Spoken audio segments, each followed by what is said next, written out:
Hi guys, my name is Sean. I'm a houseplant enthusiast from Jakarta, Indonesia. In this episode, I'm going to be propagating this variegated Scindapsus Treubii. Now, I must say that all variegated Scindapsus is very difficult to care for, much different than their green counterparts. Thus, I would recommend to master the regular green form first.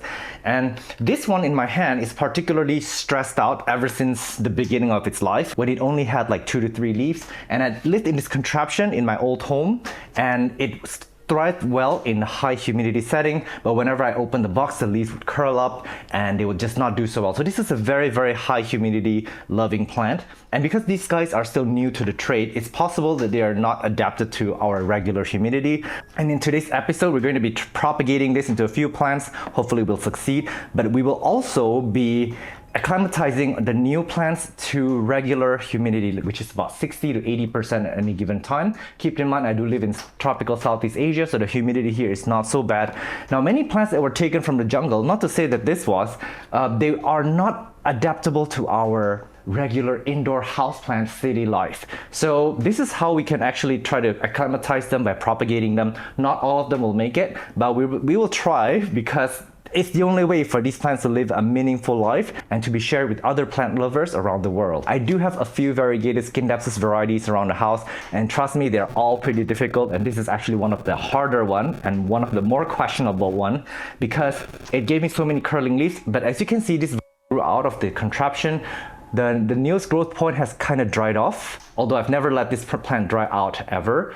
And the leaves got smaller and smaller, but then they are actually not curling up as much as the leaves inside. So we're going to be propagating it. But really quick about the care tips for variegated Scindapsus. It's very similar to the green ones. They do need bright indirect light. The green form Scindapsus can take medium to low light, but these guys will revert very quickly. There's a leaf here that will hit the edge of the lid where it's probably not getting enough light, and this one particular leaf reverted to green. But the others, once they made out of the box and got a bit better light, they got back their variegation. So variegated Scindapsus is very prone to reversion, especially if you give them lower than ideal light conditions. You water them the same way with the regular ones. You don't want to overwater it. You want to kind of keep on top of it, because if you overwater it, their leaves can curl and they can turn yellow and die off.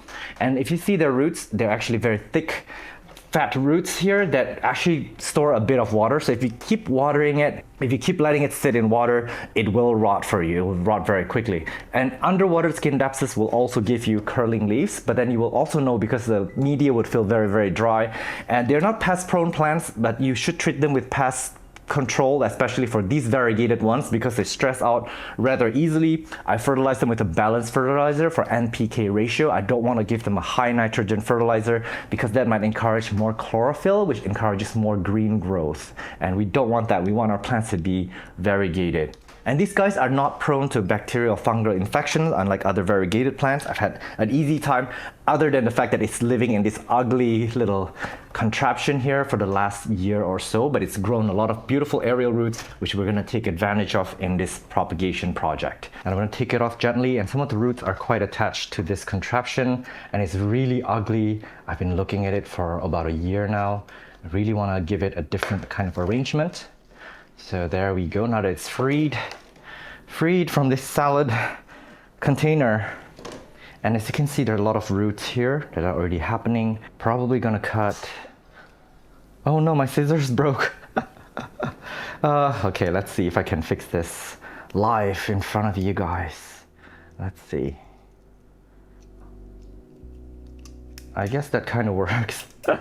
Yeah, I'm gonna cut this, I think, around here. I see a growing eye there, so a bit above that. I'm gonna completely set this free from this. I'm just gonna leave it, let the mother plant grow outside on its own. I might add a little bit of media here so that I don't have to water it as often. Look at the roots down below. It's got really gorgeous roots actually, so it's doing quite okay. But I need to top dress it a little bit of general purpose potting media.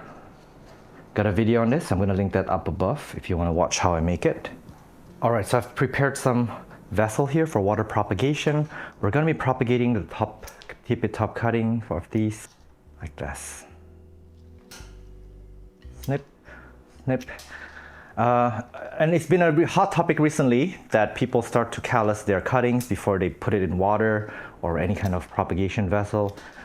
I don't do it. I've never done it. I've had a fair amount of success doing so, so I'm not going to change my ways. But if it rocks your boat, I would say go for it. And now there are these bare nodes here with no leaves. I'm going to be propagating these, same as this tippy top cuttings. I've got a few, just like with the aerial roots. There's some potential chance for this to turn into plants, so I'm not going to throw them away. Yeah, I'm taking some of these higher up cuttings and putting them in water because, as you can see here, there is like a leaf, there's an aerial root here, and then there's probably a growing eye somewhere. So it will do better in water. It can just take in water from the bottom of the cutting here, also from the aerial roots. If I put this in moss, it will shrivel up really quickly because it doesn't have many roots. But for this one, this is in contrast to the previous statement, a cutting like this already has aerial roots, so it can already take in some kind of moisture in a meaningful way. So I'm going to be putting this in a propagation box. Now, I did mention that I wanted to have these plants live outside of the propagation box, but I was just at Mr. Noldy's place yesterday. He showed me a huge propagation bed of this Scindapsus, and he said that we do have to propagate them in this kind of a tented setting because otherwise they will dry out rather quickly. So I'm going to do that. And then he said once the leaf emerges, it's okay to set them free. So after the first leaf come out, we will probably just unbox it. So I want to kind of like lay this in there gently, very gently. And it's cute how all these roots are taking off. Look at all these beautiful aerial roots that we have to work with. Okay, snip. And there are some bare vines in there, which is fine too, with no leaf, such as this one here. This will probably take off. If I take this sheath off, sometimes we will see the growing eye right under the sheath. Let me take this off for you. Yeah, there you go. Do you see that little nub? I'm gonna zoom it in on the screen for you guys so you'll see it.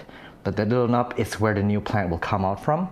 And what we're gonna do is we're gonna gently just put this in there, root side down and growing eye facing up. I'm actually going to moisten this real quick. I forgot, I should probably moisten this. You should probably pre-moisten the sphagnum moss and then squeeze it dry. That's the best way to get it evenly moist. But you know what?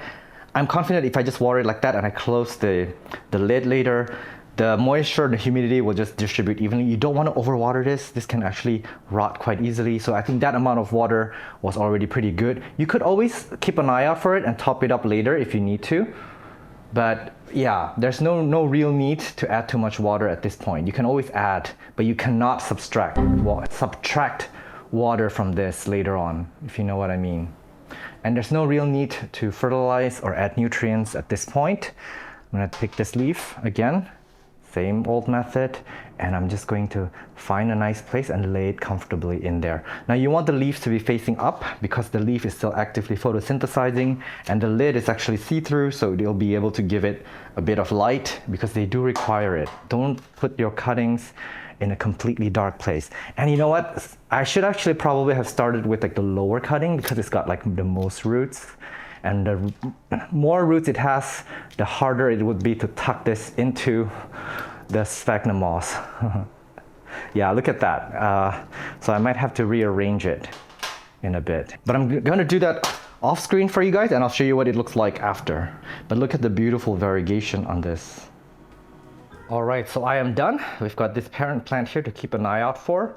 Got this one here, and then this, which I'm gonna keep an eye out for. I might actually keep it right where I'm working on my desk area because it's a bit cooler. There's some AC going on around it, and then I'm gonna close the lid.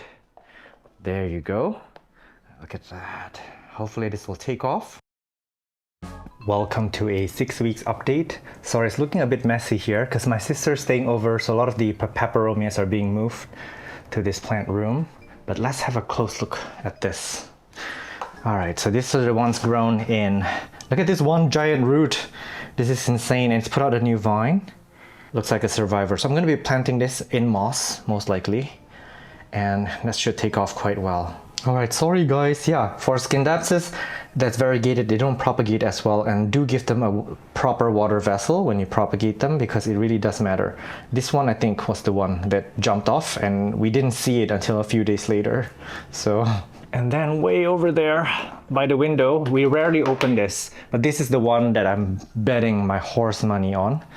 And let's see if I can open this with one hand.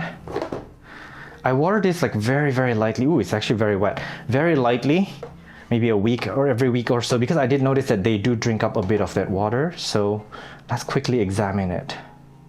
Let's see what's happening. I think, you see that? There's a lot of root action going on. The way that I want to take this out of the box is I have to slowly acclimatize it out of the box, which I don't think the girls can do while I'm away. So I'm just going to keep it as it is, keep on updating you guys, and then show you a proper acclimatization video later on when I come back. But I'm checking really quickly without disturbing it too much for any kind of growth. Yeah, I don't see a lot of growth here. I see a lot of roots though. A lot of roots. Insane amount of roots, but I don't see any growing eye yet. Maybe the humidity is encouraging it to put out roots, but not really the shoots. Yeah, so maybe let's give it more time, I guess, for this. I'm gonna close it back up. All right, this looks sad here, but fret not, because while this one leaf is a goner, it's put out a beautiful new leaf here. And the good news is the new leaf doesn't seem to be curly in any way, like the original leaves that curled up, because it was craving for so much humidity.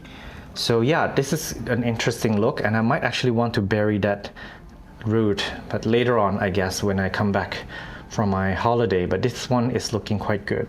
And just while we're at it, I have this other Scindapsus here that I grew out of one pot, but I managed to like wiggle it around, round and round the next pot in moss. So this is also one way to propagate them, to air layer them, and once they've rooted into this moss, we can cut single node cuttings. But yeah, this is taken off really beautifully. This one's Scindapsus, my gosh. I should have done a video on this one instead. But it's more interesting to see the one that we worked with, to see how they have acclimatized from like a very high humidity requirement area out into the open. Welcome to a 3.5 months update. This is long overdue. I totally forgot about this plant. So yeah, it's been living in this humidity for a long time, and it's put out like babies, and there's probably a lot of roots in there. Yeah, this new growth is just so beautiful. But here's another problem. They have been living in here spoiled by this humidity, but as I mentioned earlier in the video, I do want them to be a little bit more independent from this humidity type setting, because it is no way for a plant to live forever trapped in a contraption like this. So what I am going to do, oh my god, and I'm traveling in the next 3 weeks too, so I'm really afraid that this is gonna happen, but I'm gonna start opening this up a little bit, leaving it ajar and giving it a little bit more air. And then when I come back, I will start releasing this plant. I will also introduce some nutrients in here, giving it slow release fertilizer so that it can have some nutrients to move along. But this is the parent plant here. Honestly, I haven't checked on it for forever, so I'm curious to see if the new leaves, oh, this is tangling with another Scindapsus. Sorry. I'm curious to see if the new leaves are healthier. Oh, it's a little bit dry here. Yeah, it is okay. It is shaping up quite well. Yeah, it is looking, it's slightly curling. It's not as steady as a healthy Scindapsus, but I'll accept this new leaf. So I'm gonna start caring for it a little bit better. Hopefully I don't neglect this. I know I'm traveling again for the next 3 weeks, but I hope you do okay. And I'll give you guys a final update. I hope I'll end up with a full basket of this at the end of this episode. This is 4.5 months after the last update. It's been a while, you guys. I've been traveling a lot, and this is how they are doing this one box here. Obviously, they've been living out of the lid. The lid has been down here for many months, and they're doing okay. I mean, I'm going to accept that it's not going to be sturdy like most Scindapsus. They are a little bit on the wimpy side. The leaves curl a little bit, and they're thinner. Maybe this is just the way that the species work out, but markings are actually quite beautiful. So I will be transporting this to a pot and maybe putting it indoors as part of the decoration, because it's looking like this. I've been staring at this lunchbox for the last 6 months or so, and it's just not very appealing. But I'm glad we did the experiment, and I guess keep in mind, Scindapsus that's variegated, they're actually rather difficult to propagate. They're not as easy as the green form. And good news for the mother plant, it survived. I expected it to die off or something, but this is the new vine that it's putting out. It's slow growing. Imagine how many months to get here, but the variegation is quite stable, it's beautiful, the markings, I'm going to be enjoying this. But this is just going to be a wimpy plant. I don't think this is a Scindapsus that is sturdy and thick leaf like this one here. They have got a very sturdy thick leaf. And yeah, I guess I don't know what I'm gonna do with this. I might actually propagate this some more, and then I might do some plant swapping, and I'm gonna keep one for myself, like a lush full pot of this. And by the way guys, I'll be doing a lot of these care and propagation videos under shorts because YouTube is really promoting the shorts feature. It's really rewarding content creators who make them, and also some of these videos may become a bit too lengthy for you guys these days. So I'm gonna keep it to 1-minute shorts. It's going to be in another section of the channel, so make sure to check my shorts out, you guys. It's not going to be long form anymore. I will see you guys there. So there will be a lot. I'm making a lot of these interesting propagation videos. I'm keeping it light and interesting and funny, and I'll try to be non-repetitive because we have covered many species before. All right, thank you so much for watching this, and I hope that you are growing your plants well. And if you're considering the variegated Scindapsus, their care is actually a little bit more extra, so they're not the same as your easy Scindapsus. Thank you Patreon members for supporting the channel. Should you consider joining as a member, the Patreon link is Sean from Only Plants. It can also be found in this video description. I've started producing bonus contents for members. These include plant hauls, plant shopping, and mini bite-sized adventures.